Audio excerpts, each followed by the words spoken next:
com o tema Esperando a Volta de Jesus. O textuário se encontra em 1 Tessalonicenses 5:23, que diz: E o mesmo Deus de paz vos santifique em tudo, todo o vosso espírito, alma e corpo sejam plenamente conservados, irrepreensíveis, para a vinda do nosso Senhor e Salvador Jesus Cristo.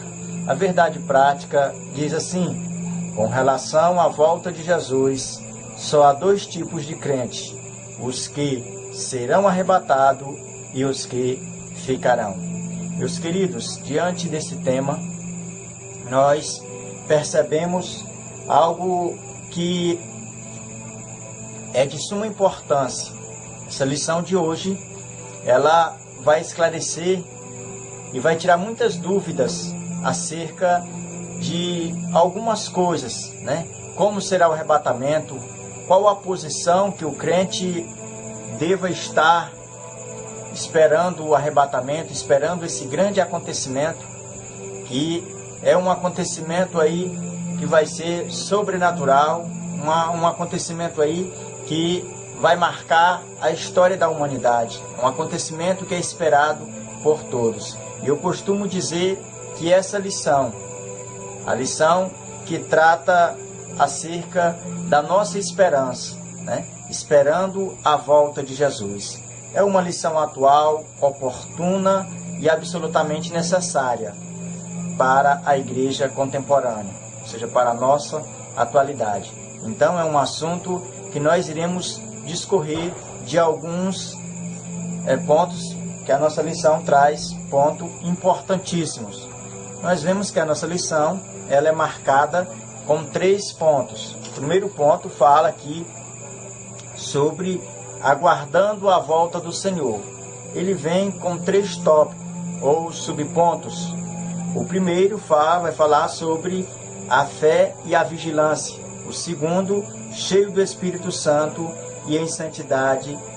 E o terceiro, em santidade e em amor. Então nós vemos aqui que esses 3 subtópicos desse primeiro ponto vai tratar nada mais, nada menos do que o viver diário de todo cristão.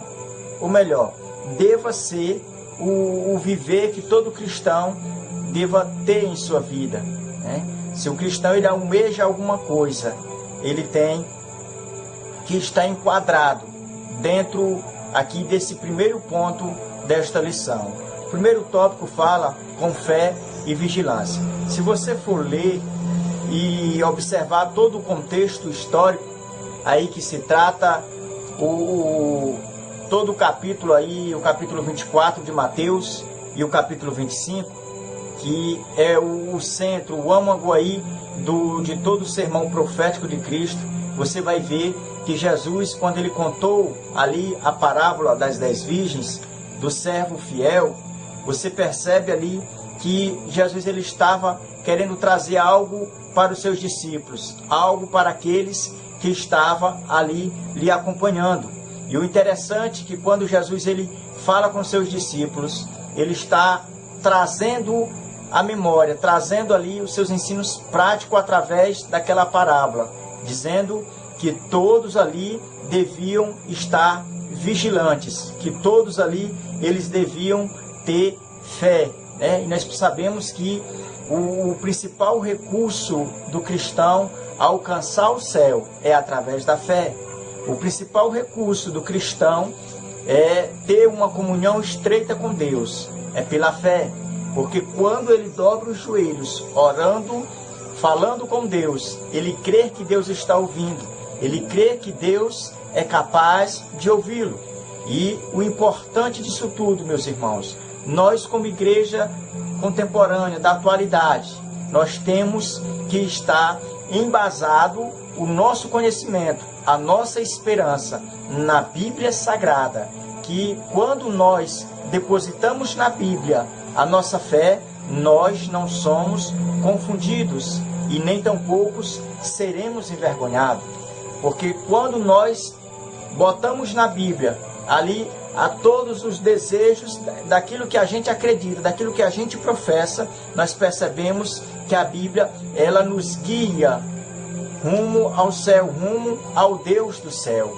E é importante nós sabermos que se nós não tivermos fé, como fala lá em Hebreus, no capítulo 11, que diz que fé é o firme fundamento das coisas que não se veem e a certeza da que se esperam. E você percebe que o arrebatamento da igreja é pela fé. Eu falei na lição passada, quando eu falava sobre os sinais ali que vão marcar a vinda de Jesus.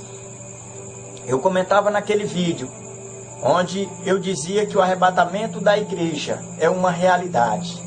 E eu continuo vivendo isso, eu continuo pregando isso, eu continuo ensinando isso na minha classe, porque eu sei que o arrebatamento é uma realidade, que em breve ela vai acontecer, vai ser um impacto para o mundo, mas esse arrebatamento ele vem para a igreja que está aguardando a bendita vinda do nosso Senhor e Salvador Jesus Cristo. Mas para isso, como diz o nosso textuário, nós precisamos estar pronto, estar esperando esse grande acontecimento. Através de quê? Nós precisamos estar nos santificando, né? O nosso espírito, a nossa alma e o nosso corpo. E é interessante nós também trazermos, e você levar para a sua classe, no dia da ministração dessa aula, que o homem, como criação de Deus, ele foi criado de dois materiais. A parte material, que é o que foi o barro usado ali, e o outro material foi um material divino, vindo diretamente de Deus, que é a parte imaterial do homem, que é a alma e o espírito. Então, leve isso para a sua classe, diga para os seus alunos que nós acreditamos na tricotomia, que é o corpo, a alma e o espírito, sabendo que o corpo, ele pode separar-se da parte material. Quando o homem, o ser humano, chega a morrer a sua morte física, aí é uma separação entre o material do imaterial. Mas o espírito e a alma, eles são algo indivisível, pois a Bíblia diz que somente a palavra de Deus, ela consegue chegar nas entranhas aí que divide o espírito da alma. Então, meus irmãos, nós acreditamos que o ser humano, ele é composto aí por esses três elementos. Dois que são imateriais, que você não consegue apalpar, ele não é composto por matéria. E tem também o corpo físico, né, que é composto aí por todos os elementos naturais. O segundo tópico, quero comentar um pouco sobre ser cheio do Espírito Santo. Quando nós falamos de ser cheio do Espírito Santo, nós queremos dizer que nós, como cristãos, nós devemos entender que a santificação, ela não é um resultado puramente da carne, mas é um resultado do Espírito Santo.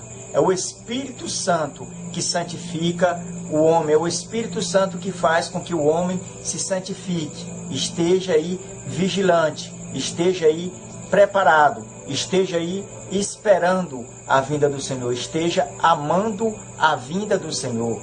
E também nós entendemos que o poder para uma nova vida não vem de dentro, ela vem do alto. E é o Espírito Santo que nos dá essa certeza. Então, quando nós falamos que nós precisamos ser cheios do Espírito Santo, nós estamos dizendo que nós queremos estar naquele grande dia, no dia do arrebatamento. E eu quero chamar a sua atenção aqui, como nós estamos falando de escatologia, é importante nós trazermos esse assunto em pauta, pois muitas pessoas, muitos ensinadores, quando fala do dia do Senhor, da vinda do Senhor, na maioria das vezes, eles estão se referindo ao arrebatamento da igreja. Mas como nós estamos tratando especificamente de escatologia nesse trimestre, é importante você fazer essa diferença. É importante você levar para a sua classe esse assunto um distinto do outro, porque senão os seus alunos eles vão achar que a vinda do Senhor e o arrebatamento da igreja é a mesma coisa, e não é. A vinda do Senhor, quando se trata dentro da escatologia, está se referindo na sua segunda fase, que é quando ele vem para Israel. A primeira fase, ele vem invisível, ele vem para a igreja. Então, trata-se de arrebatamento. Então, quando você falar arrebatamento, você está falando da primeira fase. Quando você fala aí da segunda vinda, você está dizendo que é aquela parte visível, que lá está escrito em Mateus, onde diz que todo olho verá, né? E que ele vai descer ali no Monte das Oliveiras. Então leve essa diferença para a sua classe. Comentando ainda sobre o tópico 2, ser cheio do Espírito Santo, eu quero lhe dizer aqui que os crentes eles devem andar no Espírito, eles devem produzir conforme o fruto do Espírito, ou seja, nós devemos ser árvores que venham a produzir o fruto do Espírito. E devemos também viver no Espírito, né? E o nosso tópico é muito interessante, pois ele trata de ser cheio do Espírito Santo. E se você for observar ali a parábola do capítulo 25 de Mateus, Jesus falando sobre as 10 virgens, né?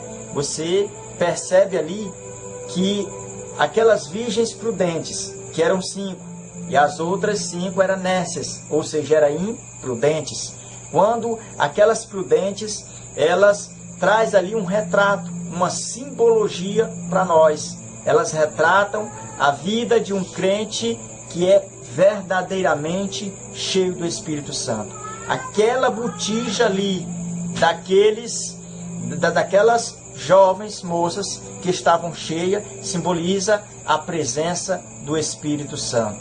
E nós, como crente, a nossa vida simboliza ali um vaso que deva estar cheio de azeite, que deva estar cheio do Espírito Santo.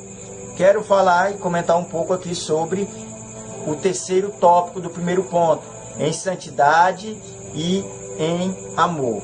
Nós percebemos que a principal qualidade ou característica que identifica um verdadeiro cristão é o amor, né? Jesus diz que nós seríamos conhecidos pelo amor, né? Se nós praticássemos o amor pelo nosso próximo. Então nós entendemos que a verdadeira identidade do crente é o amor. Um crente sem amor, ele está falido. Um crente sem amor, ele jamais poderá dizer que é crente. Para alguém acreditar que ele é crente, ele tem que estampar no meio, quem sabe, da sua testa o slogan da sua igreja. Ele tem que arrancar do bolso aí a sua carteirinha de membro para poderem alguém dar crédito na palavra dele. Pois quando essas pessoas precisam provar que é crente através de qualquer papel, através de um rótulo denominacional, é porque ele não está praticando o amor. Pois o amor, ele é a verdadeira identidade do cristão. Então, meus queridos, vale a pena nós estarmos aí observando os princípios dos ensinamentos de Cristo Jesus. Até mesmo nós observando os 613 preceitos da lei, que é os 5 primeiros livros da Bíblia, conhecido como Torá. Se você for ler ali o contexto histórico, você vai encontrar 613 preceitos. E você vai ver que através da lei, Deus ali ele já estava instituindo ali o amor. Se você for observar, você também vai encontrar 365 ordens de Cristo e mais aí de 200 proibições em toda a lei. Então é importante nós levarmos isso para a nossa classe, que a lei de Deus, ela é importante, porque a lei, ela nos pega de um lugar e nos coloca, nos aponta diante do Salvador. Então por isso que nós que somos cristãos não podemos desprezar a lei de Deus, dizermos que a lei é desprezível. Não, nós como cristãos, nós desprezamos as tradições dos homens que querem impregnar na lei algo que não existe, querem colocar algo que não existe. Mas nós sabemos que a lei, ela teve aí a sua parte aí fundamental nas Escrituras Sagradas, que foi nos apontar o Salvador. Voltando ainda para o terceiro tópico do primeiro ponto, viver em santidade e em amor. Eu me referi mais aqui em amor, porque santidade, eu acredito que os irmãos que estão assistindo, não há nenhuma dificuldade de dar um conceito acerca de santidade. O que é santidade? Santidade é você... Vamos comentar agora um pouco sobre o ponto 2, que fala atitudes do servo fiel ante a volta do Senhor. Esse ponto ele vem também com 3 tópicos. Primeiro vai falar sobre ter uma vida irrepreensível. Segundo, não dar lugar à carne. E o terceiro, dar fruto. Então nós vamos perceber aqui que o comentarista da nossa lição, ele chama a nossa atenção para as histórias, para as parábolas que Jesus contou ali no capítulo 25 de Mateus, onde Jesus ele fala uma parábola ali sobre o servo fiel e o servo infiel. E nesse primeiro tópico, ignorar a vinda de Jesus, do ponto 2, nós percebemos que é um erro muito grave que qualquer cristão pode cometer, é ignorar a vinda de Jesus. E se nós formos observar, isso não é nenhuma, assim vamos dizer, privilégio do nosso século, pessoas ignorarem acerca da vinda de Jesus. Porque se você for ler, né, a carta de Pedro, você já vai ver lá que Pedro, ele disse que nos dias dele, nos dias dos contemporâneos dele, ali já tinha escarnecedores, que começavam a escarnecer acerca da volta de Jesus, acerca da promessa da volta de Jesus. Eles diziam, olha, os nossos pais, os nossos avós, eles acreditavam, pregavam isso, eles morreram, nós nascemos, já estamos velhos e nada aconteceu. E a mesma coisa, desde quando era lá no princípio. Então nós vemos que não é privilégio de nossos tempos esses sinais, né, de pessoas que escarnecem acerca da vinda de Jesus. E é interessante também você levar para a sua classe, quando a Bíblia ela fala de últimos dias, não significa dizer que é esses últimos dias que eu e você fazemos parte. Não, a Bíblia, quando ela se trata de últimos dias, está significando acerca que é o período da igreja, desde a sua inauguração, lá no dia de Pentecoste, até o arrebatamento, né? Como é que eu sei disso? Você lê lá a profecia de Joel, vá para o livro de Joel, quando Joel ele teve aquela revelação de que ele começou a profetizar acerca do Espírito Santo, e ele diz que nos últimos dias, né, os velhos eles iriam sonhar, os jovens eles iriam profetizar, né, e todos iriam falar em línguas estranhas nos últimos dias. E você percebe que Joel estava profetizando acerca do dia de Pentecoste, né? E Pedro, quando ele foi fazer ali a defesa dos seus irmãos, quando alguém chegou para eles e disseram, olha, esses varões estão bêbados, e eles, nós não estamos bêbados, mas aqui está se cumprindo uma profecia que Joel falou, que nos últimos dias o Senhor ia derramar do seu Espírito sobre toda a carne, né? Então você percebe que os últimos dias é desde da inauguração da igreja até o arrebatamento. Então, irmãos, não é privilégio da nossa era, do nosso século, da nossa igreja, não é? Essa questão das pessoas escarnecerem da vinda de Cristo. Desde a formação da igreja já existia escarnecedores, já existia falsos profetas, o espírito do anticristo já era derramado.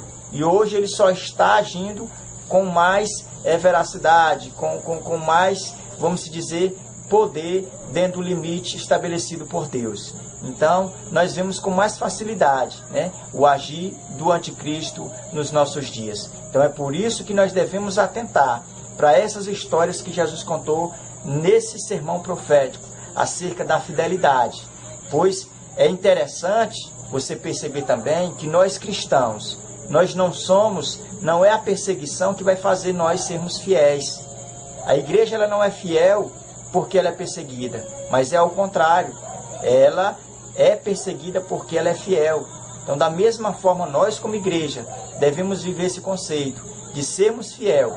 E quando nós somos fiel às Escrituras, à Bíblia Sagrada, aos mandamentos do Senhor, nós passamos a ser perseguidos.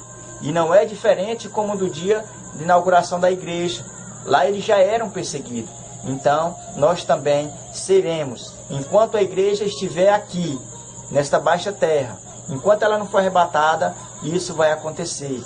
Agora, se você olha para o lado esquerdo, olha para o lado direito, olha para a sua frente e percebe que a igreja já não está mais sofrendo perseguições, então tem algo de errado.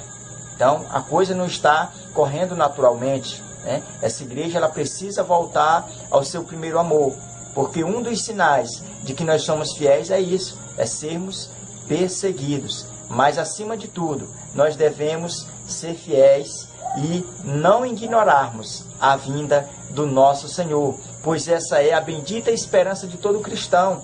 Paulo diz lá em Filipenses, capítulo 3, versículo 20, que a nossa pátria está no alto, no céu, de onde nós também esperamos o nosso Senhor e Salvador Jesus Cristo. E Jesus ele fez essa promessa lá em João, capítulo 14.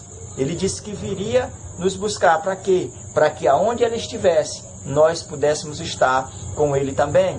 Mas nós só podemos estar ao lado do Senhor se continuarmos vigiando, se continuarmos fiéis. Agora, se fizermos como esse moço aqui fez, esse servo infiel, ele, quando ele percebeu que o Senhor dele não ia vir agora, o que ele fez? Ele começou a viver dissolutamente, começou aí a fazer o mal com seus conservos ali, começou a bater nos seus conservos ali, começou a gastar, a esbanjar as coisas dos seus senhores, porque sabia que ele não vinha agora, né?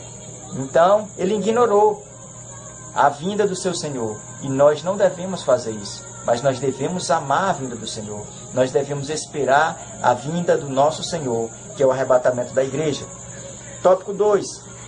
Não podemos escarnecer das profecias como alguns já faziam no tempo de Pedro, que eu falei a princípio, né?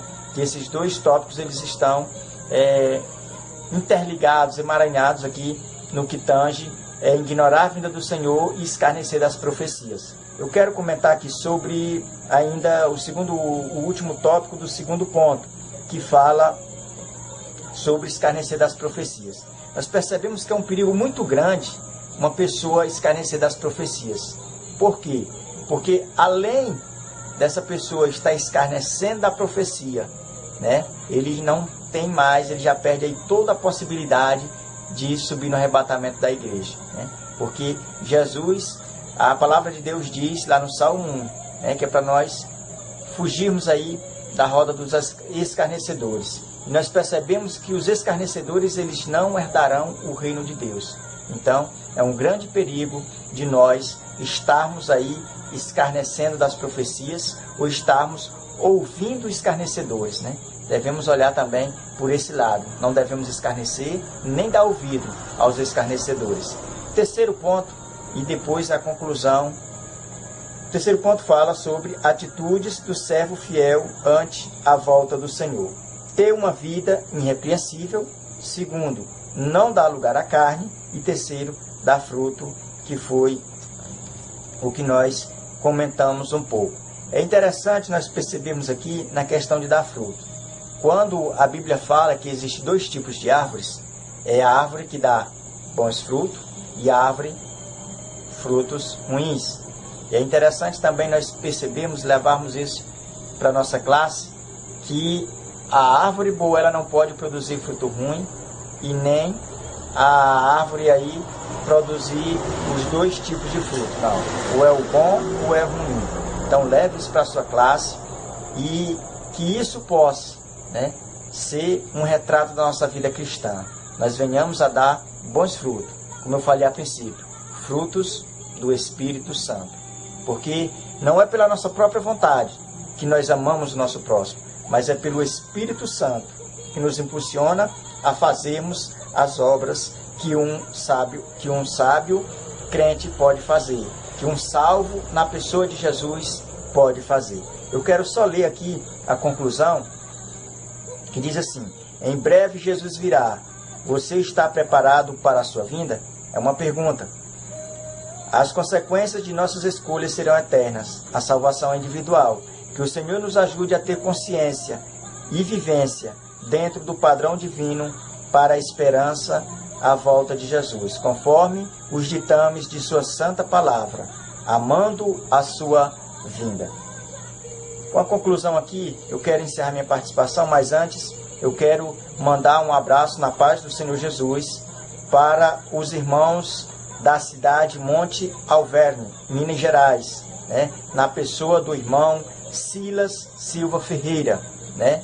Que está nos acompanhando, e esperamos, né, pelas orações dos irmãos, apoiando aí o nosso ministério na área do ensino.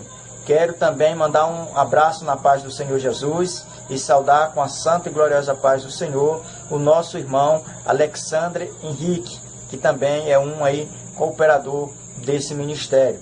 Quero também mandar um abraço na paz do Senhor para todos os superintendentes de EBDs, independente da sua região, do seu estado ou do seu país, né? Aonde quer que tenha um superintendente da EBD, sinta-se abraçado na paz do Senhor Jesus. Queremos mandar um alô também todo especial na paz do Senhor Jesus para o professor Sidney Figueiredo, que é um pastor aqui do IBAD, da cidade Imperatriz, que é uma pessoa que sempre tem nos auxiliado nessa área do ensino.